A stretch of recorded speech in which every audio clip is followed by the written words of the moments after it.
Yo, what's going on, people? Welcome back to the channel. You know the face, you know the name. Aaron here, back again with another video. Shout out to everybody tuning in, man. I appreciate your support, the love, each and every time. You know what to do, man. It's road to 15k, and if you want to support this channel, there's only one way. Well, not one way, a few ways. Hit the like button, subscribe button if you haven't already. Get busy in the comments as well. Let me know what you think. Leave your thoughts and suggestions or anything you want to say, leave it in the comments below. And yeah, road to 15k as per usual, so we're trying to get there, we're working hard. Anyway, as you can see, wearing my United away top from last season, but we caught an L today, man. Caught an L. Stoke City 2.0 to Man United 0. And yes, I called him Stoke City because at first when people started to call them that, I was like, people are exaggerating a little bit. Like, this Arsenal are not playing like Stoke City, man. People are doing too much. But it was because I wasn't watching them every single game, like properly. Bro, after watching Arsenal extensively and closely today, bro, these men are just a reincarnation of Stoke City, bro. Like, I can't even lie. But we'll get to Arsenal in a minute. Anyway, we lost 2-0. And we need to talk about it, man. We need to talk about it. Even though there's close to none, there's not very much time, to talk about it, or close to no time to really analyze it, because we've got another game coming up in the next 3 days. Nottingham Forest, they lost against Man City, so they're going to want to bounce back, so we have to be on our A game for that game as well, because we can't let them come back, and yeah, etc. But anyway, I thought the first half, before we get to the first half, I thought the lineup was really surprising. Well, not to me, to a lot of people. The lineup was surprising to a lot of people, but not to me, because we needed rotation. We needed rotation because, bro, there's a lot of games coming up. We're playing, We're playing Nottingham Forest on Saturday. 1 second, because I don't want to chat rubbish. We're playing Nottingham Forest on Saturday. Then we're playing Victoria Pilsen on Thursday. Then we're playing Man City, bro. We got the Manchester Derby next week, bro. Insane. So, bro, and after that, we've got Tottenham in the Carabao. Then we've got Bournemouth, bro. Every 3-4 days, we're playing a game. So we need to rotate. So I wasn't surprised by the rotation that happened. But in my mind, I was like, you know what? Having Ahmad and Rashford on the bench as outlets and Xerxes on the bench as outlets, it's not bad. Do you know what I mean? So I was actually looking forward to the second half. Boy, was I wrong. But anyway, the first half, I thought we started steady.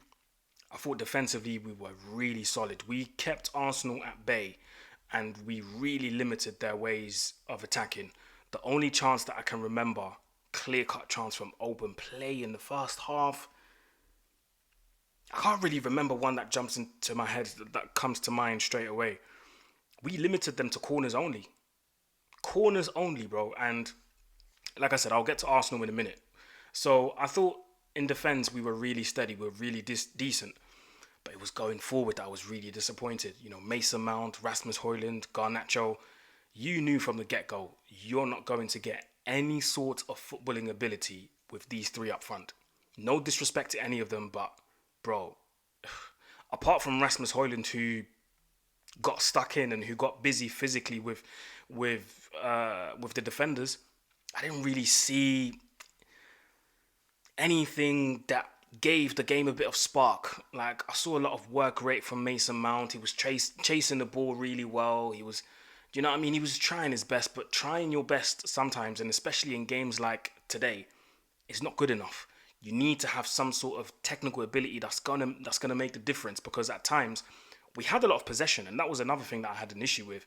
We had a lot of possession, but we weren't really doing anything with it. So I'm a fan of possession. I love having possession when it comes to football, but if you're not doing anything with it, then what's the point?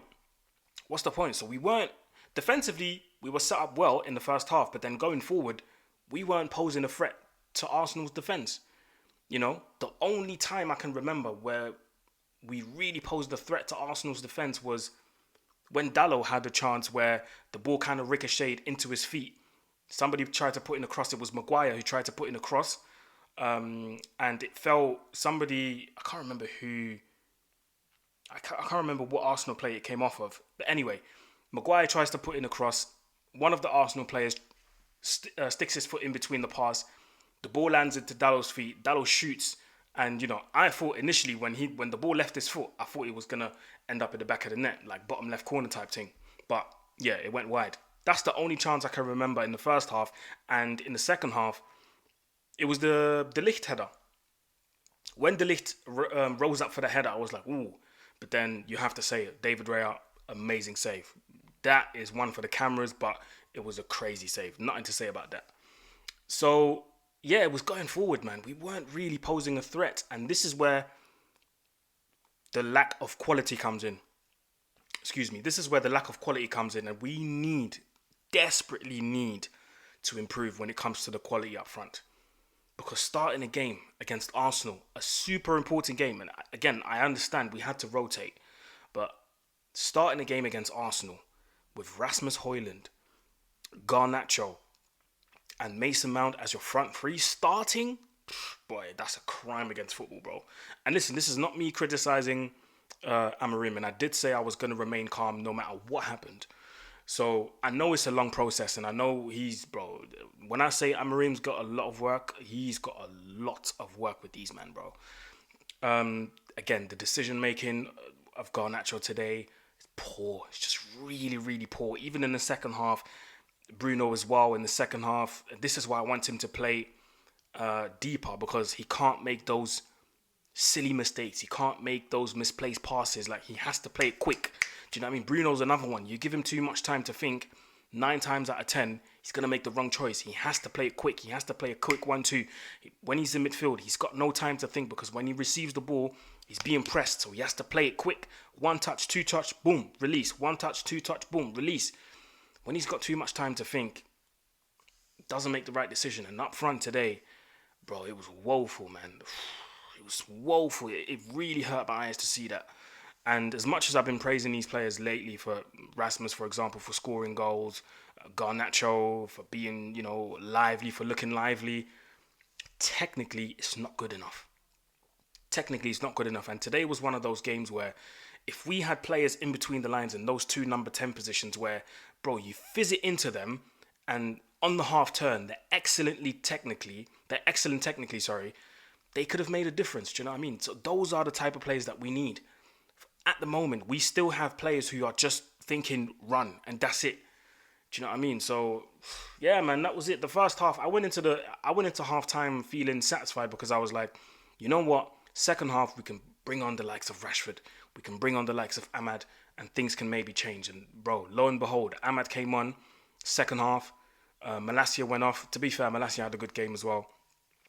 To be fair, our best players today were all defenders, but we'll get to them in a minute. Malacia went off because he was on a yellow already. Ahmad came on, so that meant that Dallo had to go left wing back and Ahmad went to right wing back, and instantly you saw the difference. Ahmad running at people, close control, dribbling well. Bro, he was at fault for, he was the cause of Zinchenko getting booked, because Zinchenko dilly-dallies on the ball. Ahmad does what he does best, presses well, wins the ball back. Zinchenko had no choice but to make the foul. He made the foul. And I just wish we had capitalized more on that, because after that, I think Ahmad had the ball once or twice, maybe 3 more times on that right-hand side. Apart from that, he was limited to just doing defensive work. All of our attacks went through the left-hand side, on Rashford's side, where nothing happened. Listen, Rashford, I'm really trying my best to really back this guy, but the effort levels today were absolutely abysmal. When he came on, I was like, oh yes, finally, Rashford's coming on. I was excited. Nothing. He was at fault for the second goal, because he tried to do some exotic, fancy, some fancy clearance in our own half at the corner flag. He ends up slipping, the ball goes out for a corner, Arsenal score, make it 2-0. And these silly mistakes could have been avoided. They could have been avoided, bro. And at the end of the day, we lost the game due to individual errors. It's not because we were bad, and it's not necessarily because Arsenal were amazing, because they weren't. So it's just really frustrating, man. And the people that came on, apart from Ahmad and Anthony, who kind of looked lively as well, bro, nobody made nothing happen, man. Do you know what I mean? Nobody made nothing happen. So it's kind of frustrating, even though I'm not angry or anything, but it's just the lack of quality in certain areas is really showing. It's really showing. And apart from Ahmad, who has that quality, bro, it's gonna be a very long season. Trying to get these men to show any sort of quality when it comes to the final third. Our best players for me were all defensive players today. Maguire, I thought looked solid.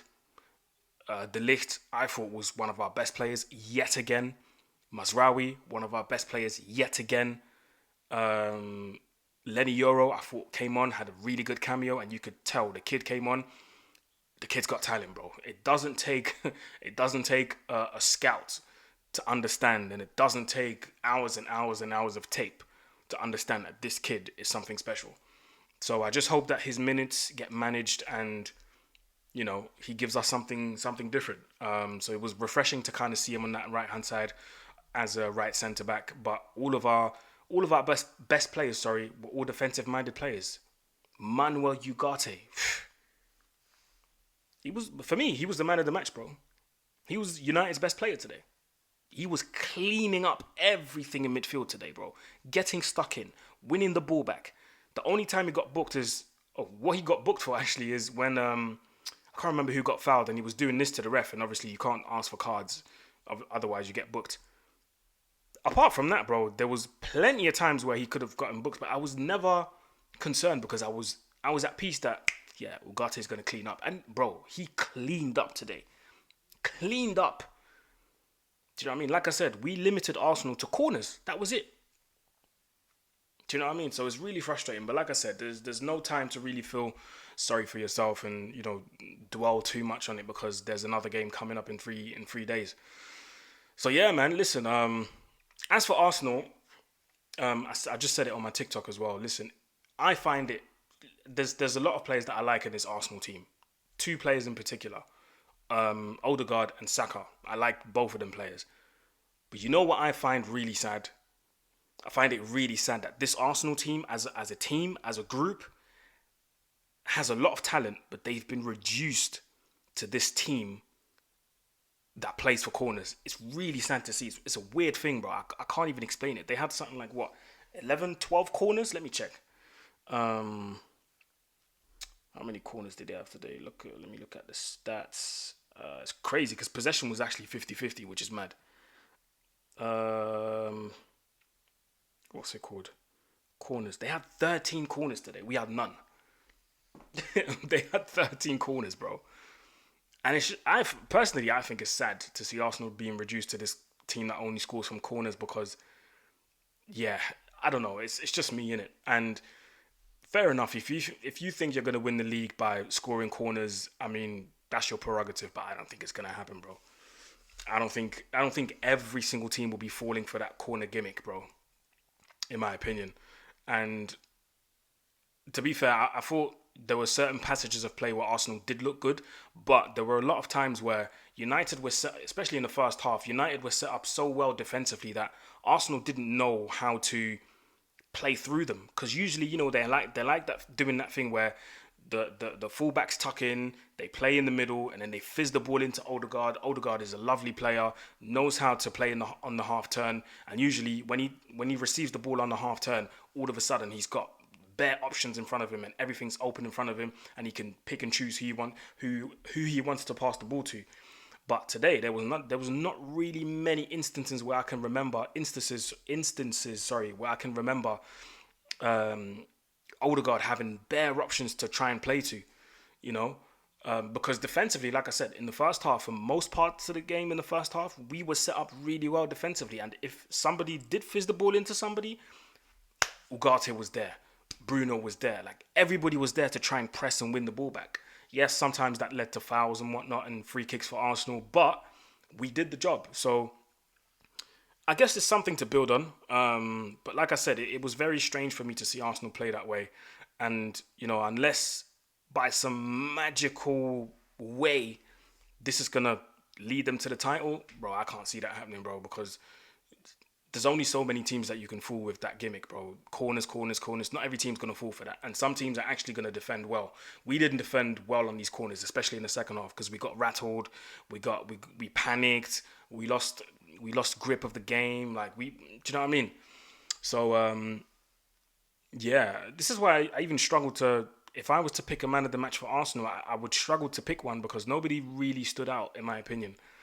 Nobody really stood out. I thought we done well to limit their wingers as well.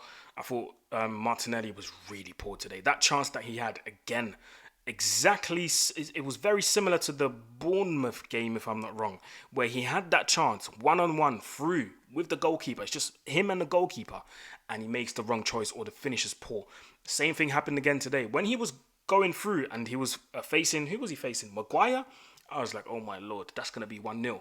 And he fluffed his lines, and the shot was weird. And Maguire eventually, the ball came off his, not off his shin, but like his, yeah,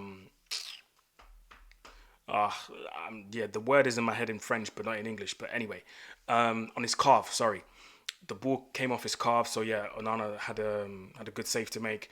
Onana made a good save as well when it came to Saka's shot in the second half. Yeah, second half. I do think he should have done better when it comes to the corner that we conceded, the first goal we conceded. I do think Onana should have done better. But yeah, overall, listen, there's loads to build on. Loads to build on. Amarim has a lot of work on his hands, and I will keep banging on the fact that we need quality. In those defining areas, we need quality. We need quality. We need quality because otherwise, we will keep having these games where defensively we look okay, but offensively we're not offering anything. And that's ultimately, in my opinion, if you had to summarize the game, sorry, it would probably be toothless up front and not being concentrated in key areas in key moments in the game. That's how I would end it really on that note. But yeah, like I said, not really much time to feel sorry for ourselves. There's another game coming up in 3 days, literally. So that means the boys are traveling back up to Manny, recovering tomorrow, light training on Friday, and Saturday, boom, another game coming up. So yeah. Yeah, let me know what you think in the comment section below, guys. I'm really I'm disappointed, but you've got to take the loss, you've got to accept it. And, Arsenal are much further in their development than we are. But from what I saw today in the first half, there is something to build on. Do you know what I mean? So, yeah, man, listen. Hold tight, all the Arsenal fans. Hold tight, Stoke City 2.0. Hold tight, Mikel Pulis. You know what I mean? Hold tight him. Do you know what I mean? The set pieces are working his magic. He's working his magic with the set pieces. And hold tight, Pulis, man. Man like Mikel Tony Pulis. So anyway, let me know in the comment section below what you think. Like, share, comment, subscribe as well to 15k. And I will be back tomorrow for because tomorrow I'm watching Spurs Bournemouth. So yeah, tomorrow Spurs Bournemouth. I'll be doing a reaction to that. So make sure you keep your eyes locked on my channel. And yeah, man, like, share, comment, subscribe as well to 15k. And I'll see you soon, people. Take care. God bless. Peace.